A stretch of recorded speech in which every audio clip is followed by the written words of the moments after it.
Everybody, we're live. Hey, everybody, welcome to Kickassery. I have this really cool dude. His name's Chris, right over here. And this dude, holy, if you want to start listening to all the stuff that he does, people say, Dale, you do a lot of stuff. No, nothing compared to this dude. So, what is Kickassery? We're here to brag on people in my life that have influenced me. And what I've found very interesting, Chris, is as I'm going through this and I'm asking people to be a part of this, I'm getting more and more people that are like, how did I influence you or whatever? Let me tell you guys how Chris influences me, and I'm going to brag on him more, is that this guy has taken his industry, he has taken his family, he has taken his hobbies, and he rocks it. And he doesn't apologize for it. He just goes and does it. And he is a huge industry leader. So, Chris, who are you? What do you do? What's your elevator pitch, man? Well, real quick, first, Dale, it is a pleasure to be on your program, and I'm really humbled that you said those nice things. So thank you very much. And we miss you out here in Maryland big time. So Miss you guys too, man. yeah. My name is Chris Kershisnik. I am a realtor out in the Maryland, DC metro area, licensed in Maryland, Virginia, DC, and West Virginia. I've been a member of like the Frederick community since four. I'm just a one-man operation. There's a lot of realtors who have assistants or teams and stuff. I'm kind of just a one-man operation, done 10 to 12 million dollars in production pretty consistently for the past eight years or something, and that's my professional spiel. I'm involved in the Chamber of Commerce. I'm involved with a little networking organization called Frederick Business Connections. It's a networking group out of Frederick, and that's my professional life. I guess personal life is I've been married since 2002 to my wife Stephanie. We have 8 children, ranging from our oldest will be 14 in February, and our youngest is 7 months now. Wow. We have 5 girls and 3 boys. We used to have a dog who we recently had to put down, tragically. Well, not tragically, but It's never fun. Yeah. We homeschool our children. And when I say we, my wife homeschool, try to take whatever pressure I can off. And I've brewed beer for about 10 years. We garden heavily. We are big into organic and, teaching our kids how to, I mean, from you being from Idaho and me being from North Dakota, like we're Midwestern boys. I grew up with a big garden, and I grew up butchering chickens, hunting and all that stuff. And I'm just trying to teach those life skills to my kids and to help, friends, start doing that as well. So, and then I coach wrestling for my kids' league team. And that's, I guess, me in a nutshell. I guess that's way more than 30 seconds. I'm sorry. Yeah, you're grounded. I said no. That's one hell of a big nutshell, man. I mean, when I first met you, 4 years ago? I don't even remember when it was when we met.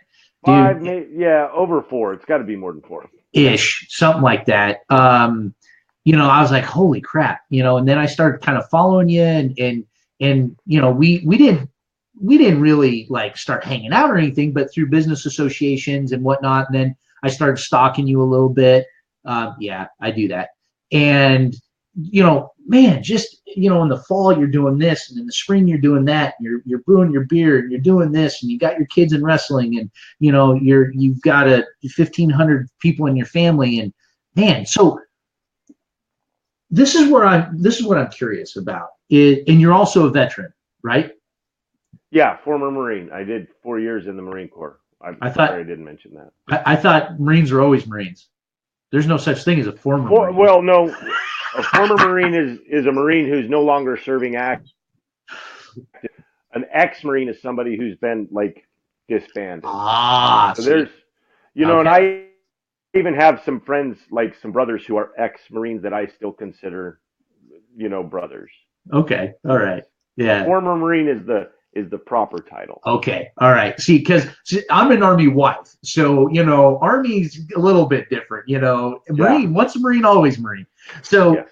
what what drives you what drives you to do all these things, to have such a flourishing family, and to garden and beer, and to have a 10 million plus dollar business? Where's that drive come from?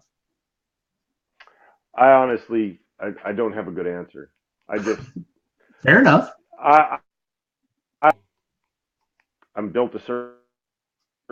I get up and I go, and that's, you get up and you try to do something every day. As far as my business, like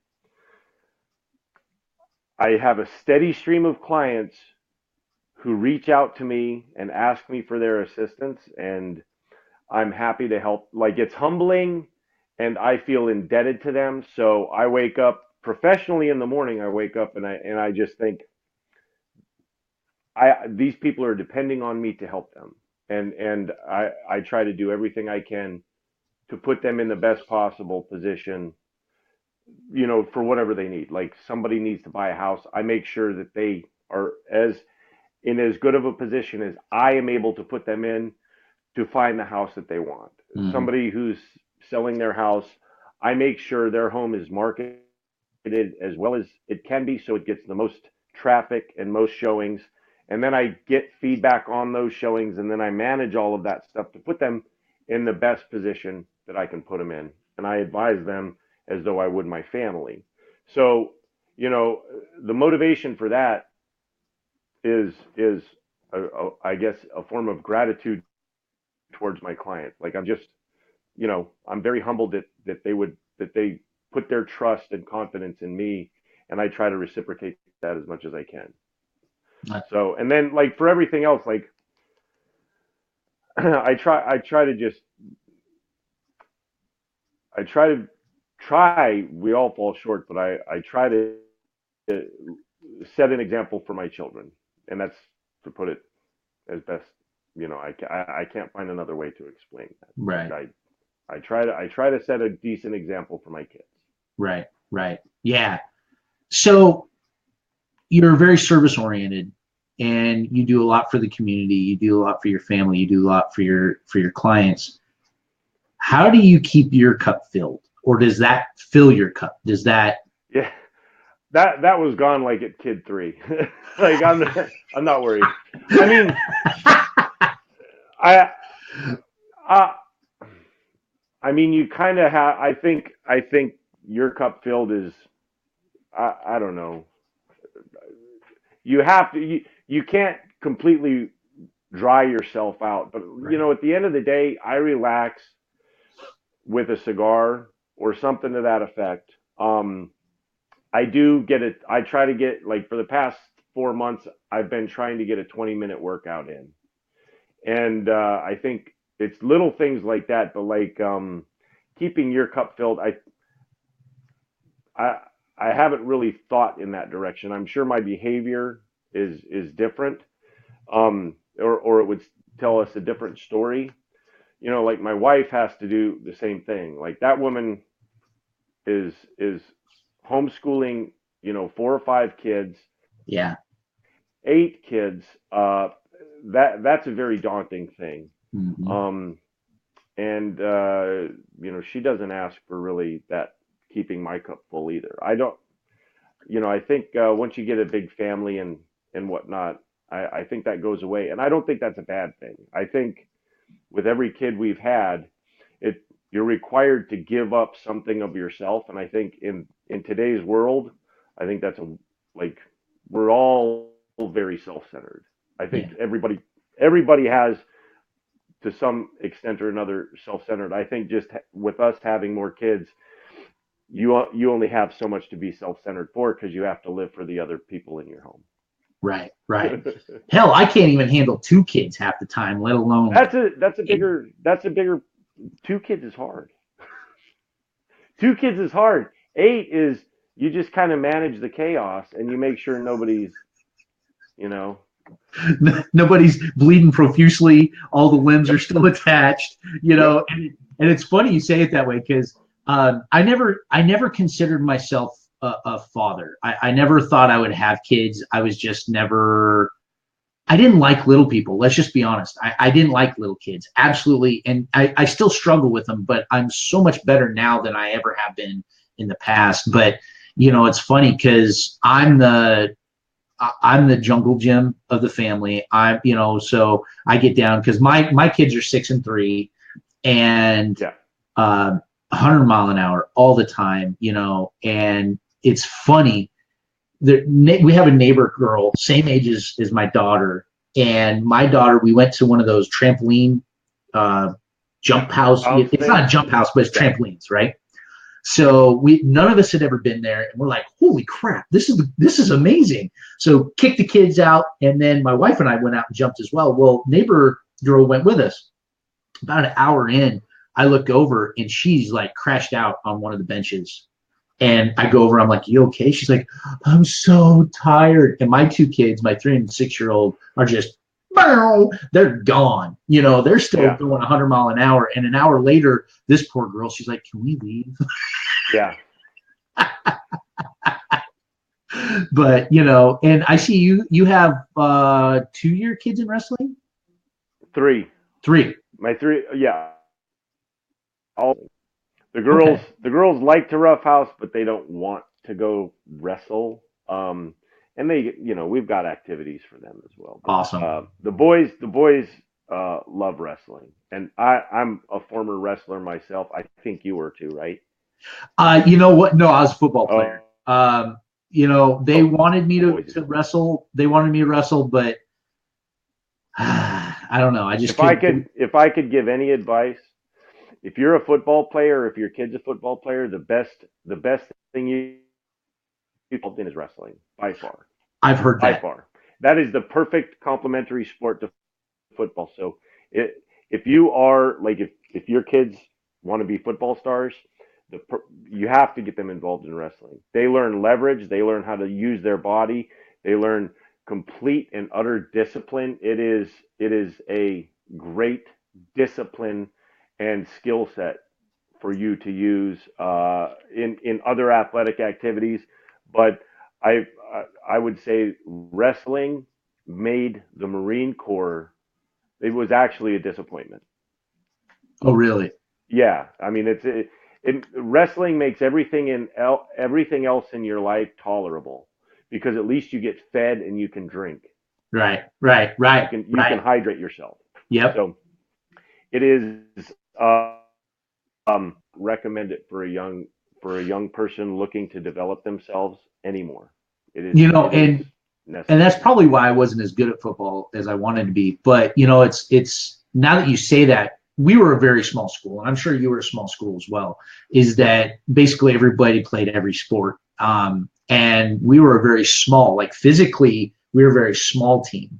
We didn't have a lot of big kids on our team, and I was a offensive lineman, defensive tackle, and I was not built like this. I was probably 50 pounds less than like what we all now. were.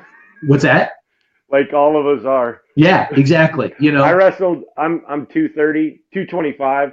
I wrestled 171 in my senior year in high school. So right. We all do that. Yeah. I was backup center at 185 pounds. Yeah. And but the right guard, he was smaller than me, but you couldn't get by him because of technique, because of just sheer grit. And my senior year, we went to state. We didn't make it past this first round, but I mean, we played Ironman. We had to play both ways in a lot of our positions, and yet we made it to state. And so, yeah, I think that's a lot of it. Discipline. Maybe I should have been a wrestler, and I'd have more discipline. Hell, I don't know. But so when you were so you grew up in a small town as well. You went into the Marines. So what took you from going from Marines to being a realtor? how did you make that transition? Okay. So have I told you this story? I don't believe so. No. Okay. Okay. So there, I joined the Marine Corps because I did not know what I wanted to be when I didn't know what to pursue in college. And at 18 years old, I was fairly confident that I would not be disciplined enough for college. Okay. Okay. So, and I think above all, I wanted to get out of the small town I was in. Um, Hmm. and if anybody from back home is watching this, I miss with all my heart the small town in North Dakota I grew up in, and I wish I would be on the west. I would be in the Midwest or in the Rocky Mountains if I could take my wonderful business and pick it up and move it, but I can't. And we're here because we're here. But I miss and I adore my small, Yeah. my little town, or not my little town, but the little town that I grew up in. It is. I have nothing but fond memories, but I wanted to Me go. too. So I got out, um, and I worked as hard as I could. I got meritoriously promoted. I was promoted to corporal before I turned 20, which is E4. I was promoted to sergeant before I turned 21. Wow. And they slapped me with platoon sergeant, and then it's like Office Space. I have 5 bosses, and every Right. time one of my employees does something wrong, like one of my Marines, like if a Marine came to work with this on his Hmm. face, I'd hear from it. I'd hear from somebody 10 times. You wouldn't not hear about it if somebody didn't have their boots polished. And there, it it was hard. It was difficult. It was worth it. I enjoyed the Marine Corps. I'm grateful for the opportunity, but I was that was my gateway to being self-employed. I was never going to have I was never going to have a boss again. I would control my destiny uh, from the time I did that. And funny fact, did the last 6 months I was in the Marine Corps, I actually did network marketing. Oh, really? Yeah, it was an old phone company called Excel Communications that did long distance, Yep. and then they eventually did cell phones and internet service and stuff. But Yep. long story short, that was like my gateway drug to realtor was I was going that was my transition out, and I learned excellent scale sales skills and how to you know uh, sell from that opportunity. So I do think network marketing is a great opportunity. It may not give you um, the commercial success you need, but if you're really hustling, Hmm. you're gonna learn how to sell. Oh, yeah. I agree with that. So Marine Corps, I got my customer service because I was IT support, and I had to manage from the colonel, like our battalion commander, down to the supply guys.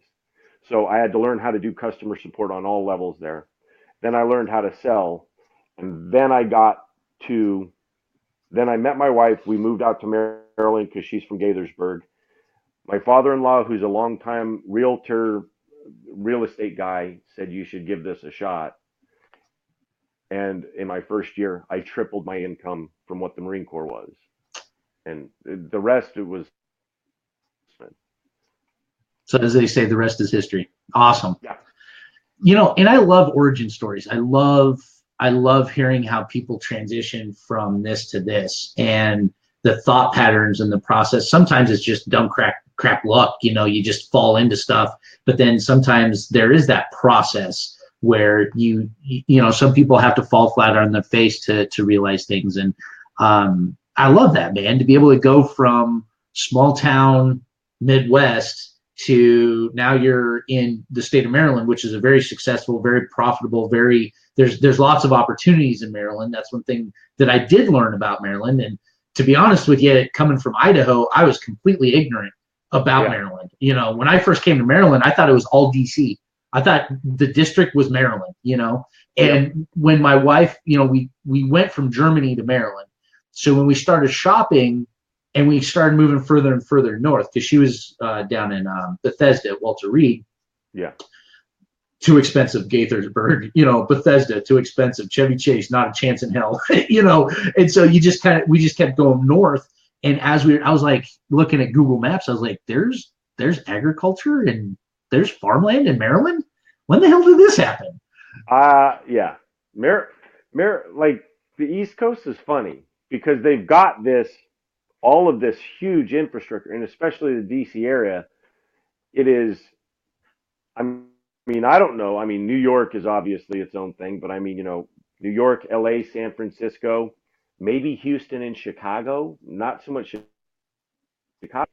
There's only a handful of metropolitan areas that have this type of commerce going on. And then within 50 miles, you've got complete agriculture, complete, Right. like, beautiful agriculture. And that is one great thing about Maryland is you've got ocean, mountains, farmland, plains. It's all here. I mean, I don't Right. think I've seen a desert, No. but everything else is fished. And then I've gone out deep sea fishing in Right. Maryland. It's crazy. Right. So Right. And that's what, I was so surprised when I moved there. And then I felt that Frederick was a good fit for me because coming from Boise, Idaho, it's a lot of the same business mentality. It's, you have to break into it. It's not something that you're just going to step in. And it really sharpened my skills again because I had been out of the networking. I'd been out of the business while we were in Germany, and I stepped in. I'm like, oh, well, of course, I'm the shit. I can walk right in. And it took me a while to build the rapport. It took me a while to get to know guys like yourself who were accepting. And I'm not saying that as a bad thing, because going off of what you just said, what people from where I'm from is that you're either in a big community or you're in a small community, and they're usually pretty spread out. So with Frederick being a satellite from Baltimore and DC, a lot of people from those areas are trying to come in there and do business. Well, one thing I respect about Frederick is that Frederick tries to take care of its own first and take care of that business first and then works out. And when I was a newbie and I still had my Idaho phone number, as soon as people would see my phone number, they're like, who are you? What do you do? Now we gotta check you out a little bit more. And it made me work for it. And I really appreciated that. yeah, yeah. I think there is a neighborhood type feel in Frederick. And that's great. Definitely. That's Yeah, great. It really I is. love it. It was a very pleasant surprise to me when we moved there, and I was like, wow. I mean, even though Frederick's a smaller community in Maryland, there's still a crap ton of people there. I mean, still high population compared to where you and I come from. I think, I mean, other than Baltimore, I think Frederick is. I mean, you've got the suburbs, but those are all cities, Yeah, and you can't, like as far as a city, Frederick, Maryland, I think is the second biggest city in Maryland.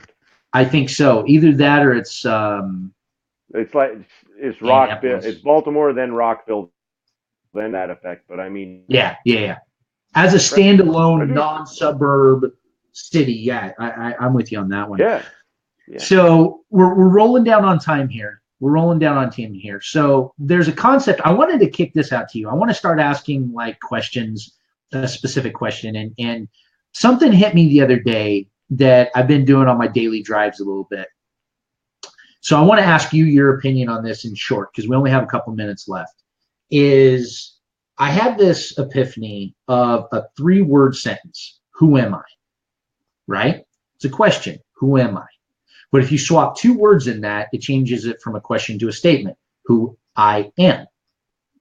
So let me ask you this. Do you ask the question, who am I, to yourself, or do you make statements about yourself of who I am? I think I'm more of a statement guy, or I I'm I think my identity is pretty much defined. You know, I ask myself, am I doing right? Is this right? Is this smart? Is this, am I considering all opinions and all angles?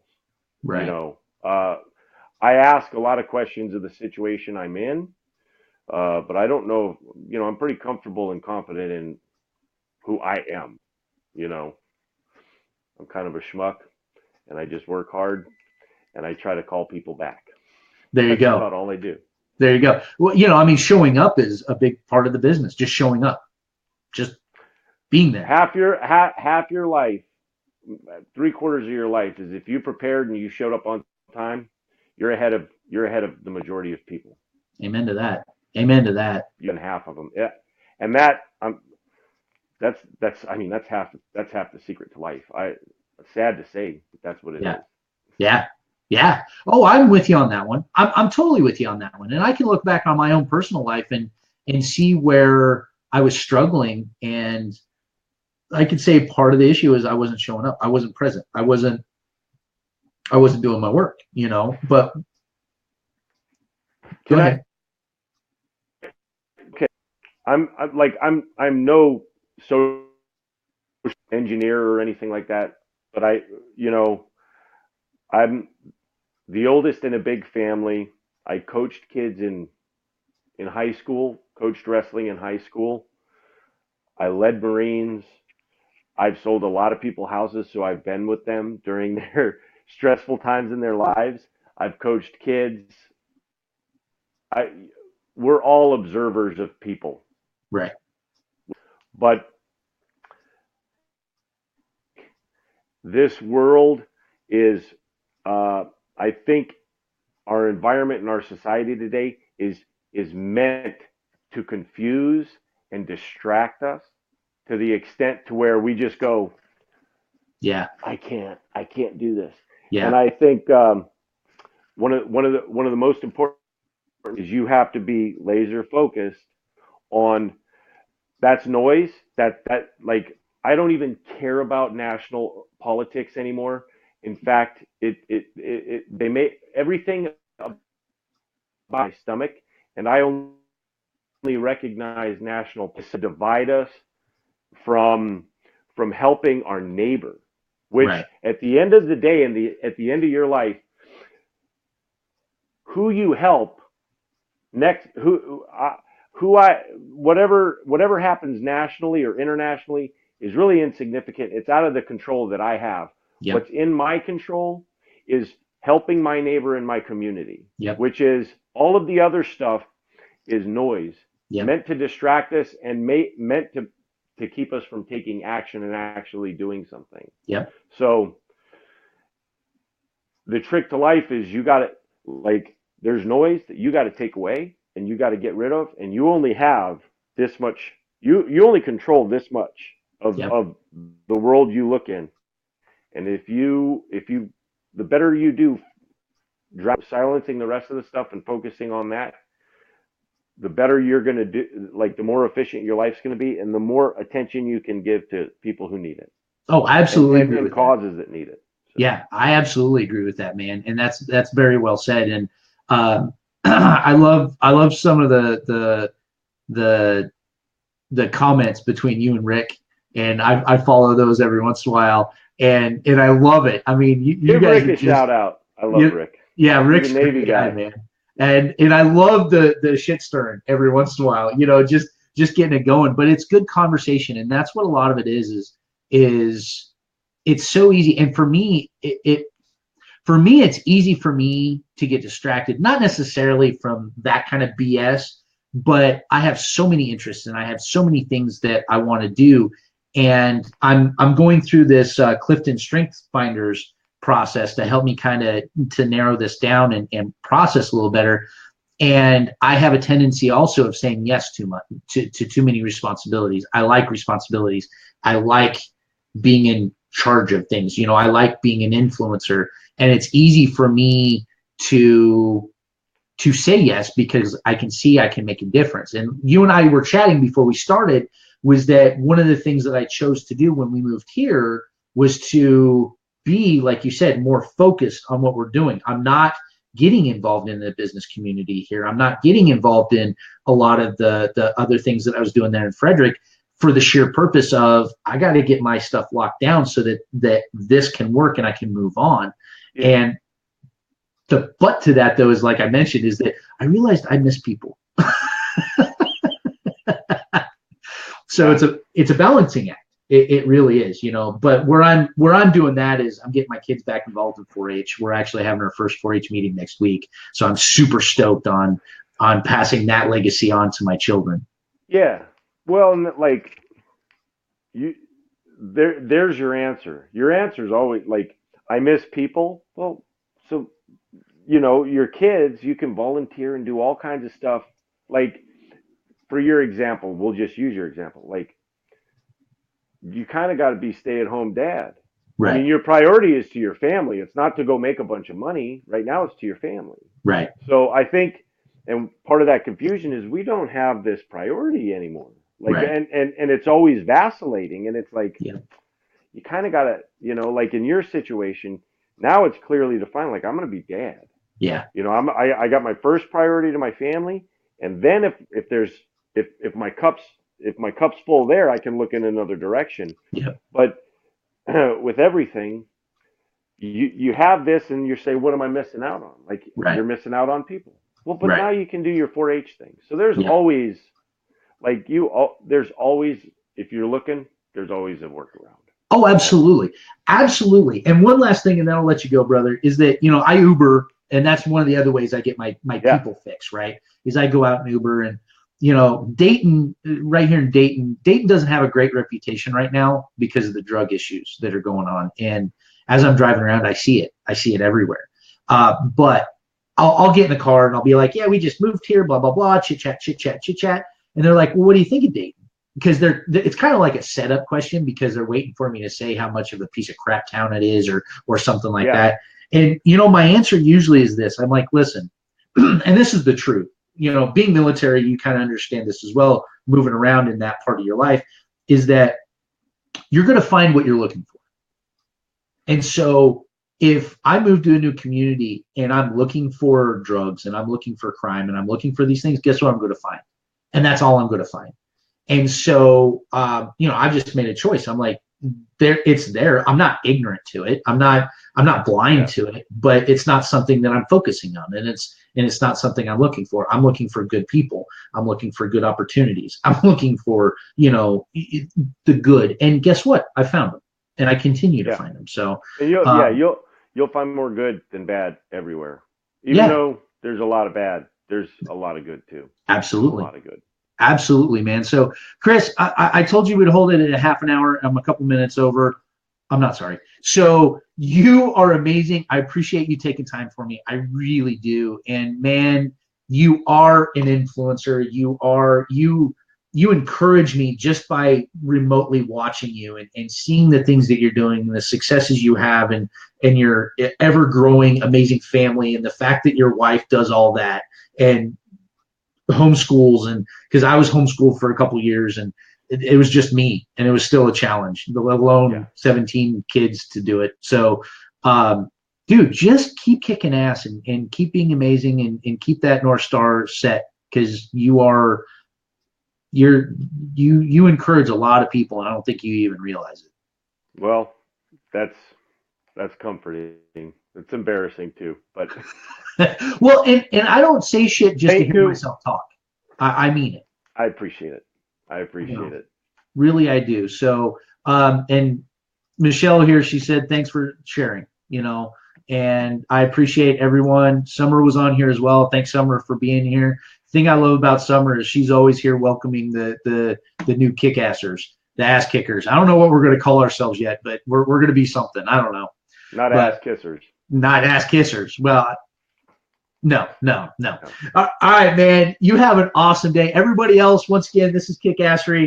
We are building this community. It's growing. We're almost at 200 likes. I'd really appreciate a little bit of sharing, a little bit of help to get us over that little tiny milestone. It means a lot to me. And yeah, man, this is great. Chris, do you mind putting your contact info down in the comments when we're all finished here? I'd be happy. Yeah. Awesome, dude. All right, stick around with me for just a minute. Everybody else have an amazing day. Keep smiling. Keep having an amazing. Oh, what? Yes. One last couple plugs. Yes, please. Midnight Run Brewing, my boys' brewery, just opened up in Frederick. Nice. Up Midnight Run, and one of my great friends from high school, Mike Connors is in Dayton. Okay. I'll get you guys in touch with one another. Awesome. I'd appreciate that, man. I love it. I love plugs. All right, guys, have an awesome day. Keep smiling, because if you don't need it, somebody else does. So talk to you guys soon.